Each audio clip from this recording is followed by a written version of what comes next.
vamos lá, vamos ver o vídeo do canal Peleja. Por que sua camisa tailandesa vem da China? Rapaz, por quê, hein? A polícia descobriu também um depósito de camisas falsas. Era uma baita de uma fábrica. Você viu a qualidade da falsificação? Que barbaridade, hein? O que você tá vendo é uma camisa original e uma réplica tailandesa lado a lado. Você consegue me dizer a diferença?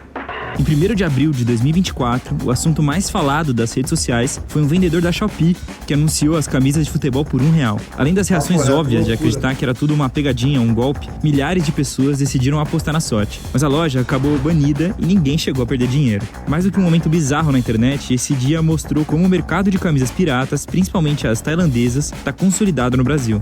Nos últimos anos, a gente meio que aceitou o termo camisas tailandesas sem saber exatamente de onde elas vêm ou como são feitas. Mas os preços absurdos das ofertas e a grana que sobra para consumir futebol explicam um pouco dessa falta de curiosidade. A relação da camisa que você veste com a Ásia tem mais camadas O canal Peleja é muito bom, mano. históricas do que você imagina e dá origem a discussões que estão longe de serem resolvidas.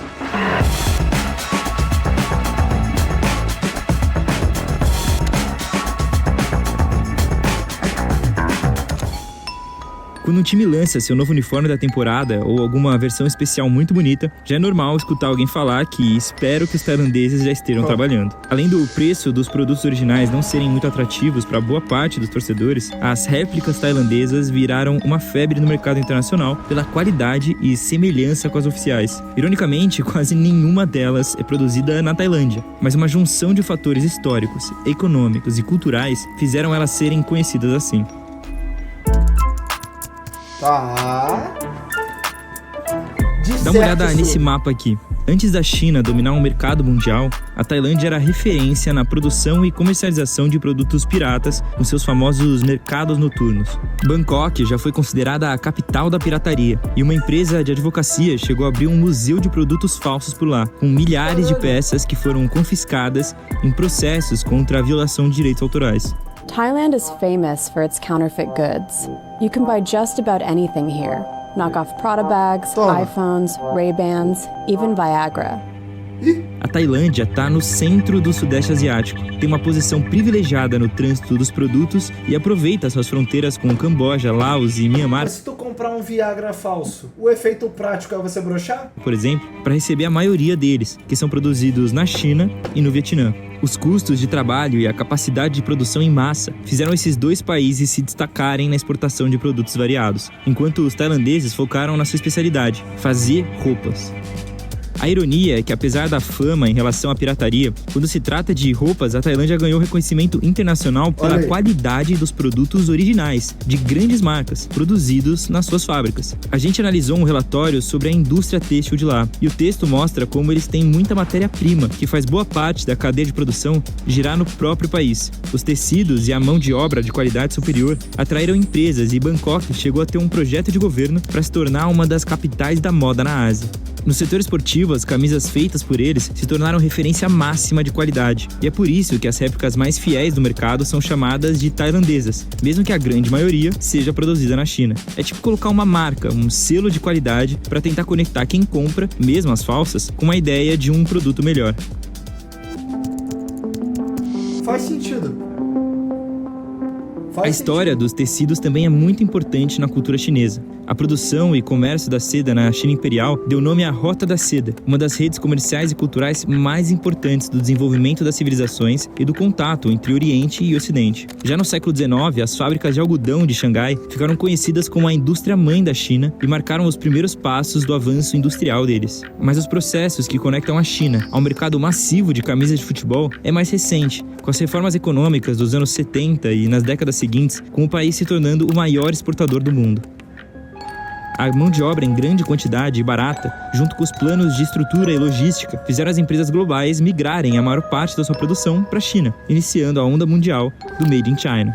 Enquanto a economia crescia, a cultura do consumo e as marcas ocidentais ficavam mais populares no mercado interno chinês. E assim como em outras economias emergentes, algumas eram vistas como artigos de luxo que carregavam um status de modernidade. Esquece. Tudo que tu pegava pra ver, mano, era feito na China. Tudo parava pra ler um pouquinho do que tava escrito no produto. Qualquer coisa que fosse que você comprava era lá.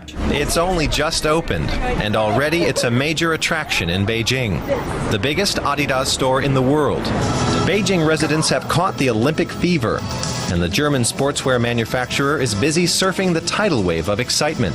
For the brand-conscious clientele, the three-stripe logo is a winner in the fashion world. Marcas como Nike e Adidas, além de aproveitarem a produção para exportação, olhavam para o potencial dos consumidores chineses, investiam no status dos seus produtos, faziam campanhas de marketing e patrocinavam atletas chineses. No caso do futebol, enquanto a China desenvolvia planos para fortalecer a cultura do esporte, os clubes europeus também tentavam se aproximar desse mercado e expandir suas marcas. O crescimento do interesse casou com o crescimento da pirataria na China, com uma indústria tão grande que conseguia replicar produtos de forma fácil, rápida e barata. O país virou o paraíso dos produtos falsos. De uma estimativa de 30 bilhões de dólares na década de 80, o mercado global da pirataria hoje já chega na casa do trilhão, e a China sozinha é responsável pela produção de 80% dos produtos. Isso, rapaz!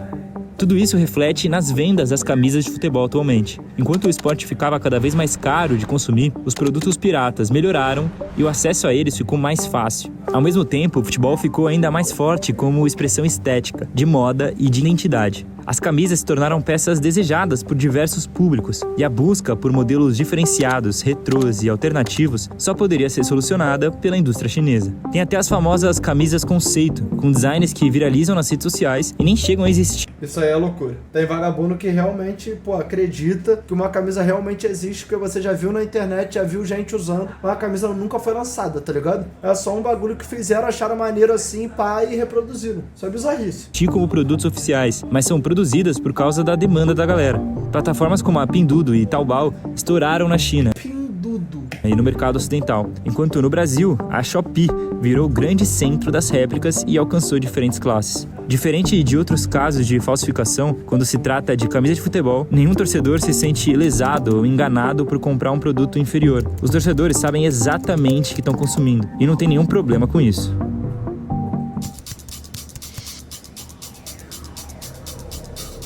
Em uma matéria de 2025, The Athletic passou 9 meses investigando o mercado de camisas piratas na Inglaterra e apurou que na temporada 2023-2024, os fãs da Premier League gastaram 180 milhões de libras em réplicas. O argumento principal é sempre o preço abusivo das camisas oficiais, mas além do bom negócio e da qualidade, existe uma percepção geral de que pirataria é um crime sem vítimas.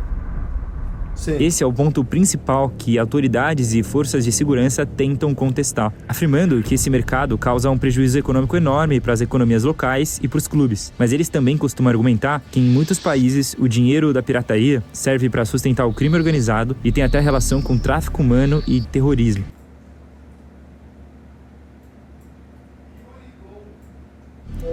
Technology leads to complex globalized supply chains. And also introduce opportunities vai todo mundo pra cadeia, filho. For criminals to infiltrate these production channels.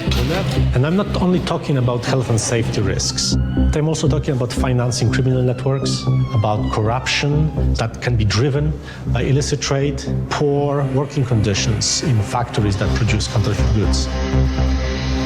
A associação da pirataria com fábricas clandestinas desumanas, além de trabalho infantil, também é comum. Mas esse tópico é polêmico, já que o debate sobre péssimas condições de trabalho na indústria têxtil vem da própria relação das grandes marcas com a mão de obra asiática, e não só da pirataria.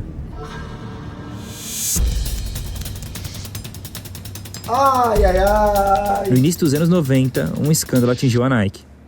Ativistas de direitos trabalhistas, pesquisadores e jornalistas denunciaram várias violações de direitos nas fábricas da marca, incluindo problemas de saúde e segurança, abusos verbais e sexuais, carga horária excessiva e salários abaixo do mínimo. Como a maioria dessas fábricas eram terceirizadas, os níveis de fiscalização não eram muito convincentes e a responsabilidade pela situação dos trabalhadores era deixada na mão dos outros.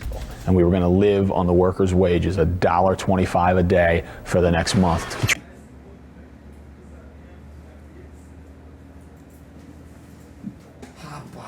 Try and come maybe to a better understanding of what it's like for Nike factory workers to make this kind of money and live under these conditions. O debate ganhou reconhecimento no mundo depois do relatório do Jeff Bellinger, em 1991, um ativista que denunciava os famosos sweatshops, ou fábricas clandestinas da Nike na Indonésia. Apesar da Nike não ser a única e várias outras empresas globais usarem o mesmo esquema, foi ela que ficou marcada como símbolo desse problema. Já em 1996, a Magazine Life publicou uma matéria contando a história de uma criança paquistanesa que trabalhava costurando bolas de futebol. O Paquistão, aliás, era responsável por 80% desse mercado, e o trabalho infantil era comum. Em 1998, o presidente da Nike, Phil Knight, fez um discurso público prometendo diversas mudanças nos padrões trabalhistas da empresa. Mas a falta de resultado continuou provocando protestos e eles chegaram a perder um processo por propaganda enganosa.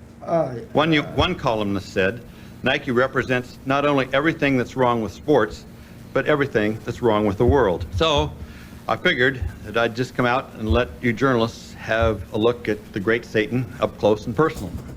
Até então, as críticas eram deles tratarem o problema mais como uma questão de imagem do que realmente procurar soluções estruturais. Mas isso mudou em 2005, depois de 2 anos de silêncio, quando eles lançaram um relatório que mudou a indústria. A Nike decidiu ser a primeira empresa a revelar publicamente os nomes e endereços das suas fábricas ao redor do mundo e admitir que encontraram condições horríveis em várias delas.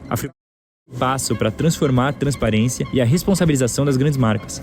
Isso porque, até aquele momento, todo mundo escondia seus fornecedores, alegando que revelar essa informação... É maneiro. Não como se fosse algo além da obrigação, né? Mas até então ninguém tinha feito. Traria desvantagens competitivas. Mas as organizações de defesa dos direitos trabalhistas diziam que essa era só uma estratégia para dificultar a fiscalização e produção de relatórios sobre as condições de trabalho desses lugares. O documento veio com propostas de mudança em toda a estrutura e planejamento da empresa nesse sentido, propondo uma competitividade responsável e um olhar mais sério de todos os concorrentes para os trabalhadores.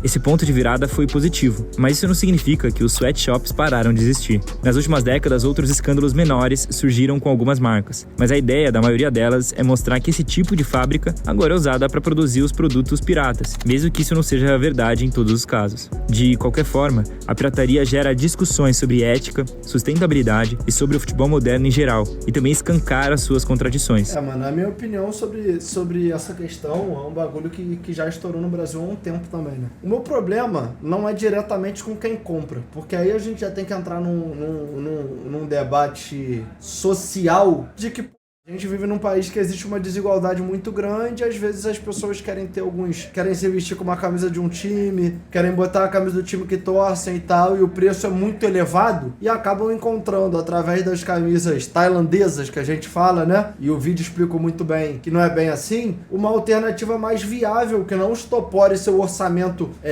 mensal, de você estar usando a camisa de time. Beleza. O meu grande problema é quanto ao criador de conteúdo que divulga camisas falsas se passando por camisas originais. Esse, pra mim, realmente tá equivocado. Porque ele tá induzindo as pessoas a comprarem algo, induzindo as pessoas a acreditarem que esse algo é uma coisa que não é, e que essas pessoas vão estar beneficiadas por estar comprando um produto original pelo preço de um produto de réplica. E infelizmente a gente sabe que muitas pessoas acreditam sim. E aí pra mim é onde mora o maior problema, quando você tá induzindo alguém a comprar uma parada, prometendo uma coisa e sabendo que é outra. Mas é um debate muito complexo, tá ligado? É um debate muito complexo, porque, um grande facilitador para isso seria um preço mais justo das camisas originais, mas ao mesmo tempo a gente sabe que também não é algo tão simples, só chega lá e abaixa o preço, é difícil, né? Mas enfim,